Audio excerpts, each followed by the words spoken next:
So, of course, today, of all days, when I decide to start recording again, I have a huge cold. So, I apologize if my voice sounds a bit odd.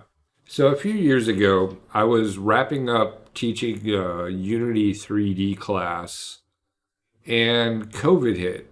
And I took the opportunity to decide that I was going to learn the Unreal Engine.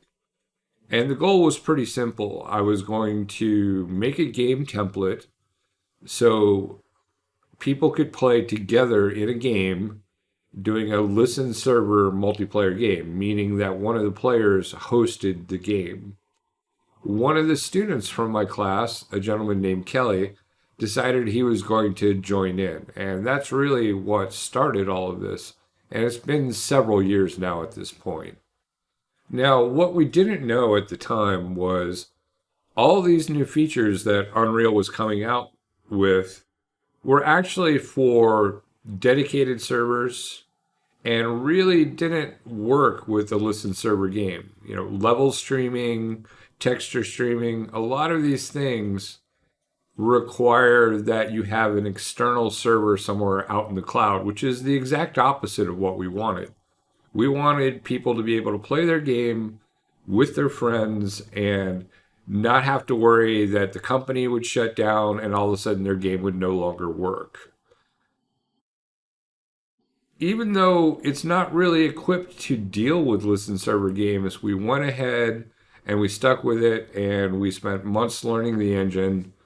Then we spent tens of thousands of dollars buying all these different plugins and basically becoming part of the Unreal community, which is fine. But it still leads me to where is our end product? I can say that we have made at least a dozen fully functional games. But each time we get to a certain point, we realize that there are new features coming out, new technologies coming out, and all of a sudden we'd go, we've got to change this, which kind of kept dragging us back to square one. If you're going to try to make a large listen server world, a world where one of the players is actually hosting the game, and it actually be functional and fun for the players, you have very few options. And one of the first things I want to talk about is terrain.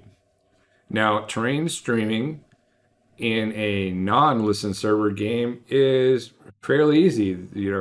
Unreal has made a lot of tools to do exactly that. Unfortunately, none of them, and I mean none of them, work in a listen server game. So, with that being said, you got very few options. There's a voxel one that we've waited 3.5 years for improvements, and it still doesn't actually work. And it's reducing its multiplayer capabilities. There's another option, and then there's what I consider your best option. And your best option is this plugin called Shader World, which is absolutely brilliant. Now, the poor creator of this plugin, I have pestered him from the day he released it to make it more and more artist friendly because I personally don't like writing materials or shaders. And slowly over time, he's kind of listened to me, and things just keep getting better and better. And I really do appreciate all the effort this guy has put into it. So if you want to make a listen server world, go ahead, bite the bullet, and grab this. And this will at least get you the world that your players walk on at a decent frame rate, and it will work in a multiplayer system. Let us assume that you got the world figured out. You've got the terrain. Players can actually stand and walk around. The next thing you're going to want to consider is movement. And in a multiplayer game, especially a listen server multiplayer game, this can be incredibly demanding on the host player's computer. And we're always looking out for better methods. And to this day, I have not solved this problem. This is something that I want better and better options. Now, Unreal says that they're going to change over the next year their networking and movement code and improve it. They're also saying that they're going to multi-thread the entire engine. So this problem may go away over the next year, but you can't necessarily count on Unreal and Epic getting this done in a timely fashion. It could take them 6 months, it could take them 6 years. And what you need to worry about is how to solve this problem now.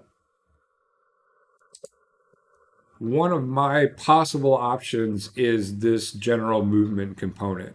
I bought this ages ago, haven't touched it yet, and I will be showing it in several videos, especially if I think it shows promise.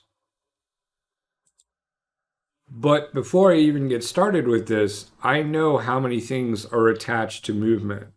You know, spawners for monsters and for animals, all these things have a dedicated connection to the movement component, and it's for making the game more efficient. So using an outside networking plugin, something that doesn't use the movement component, has its dangers in that it could become very, very complicated.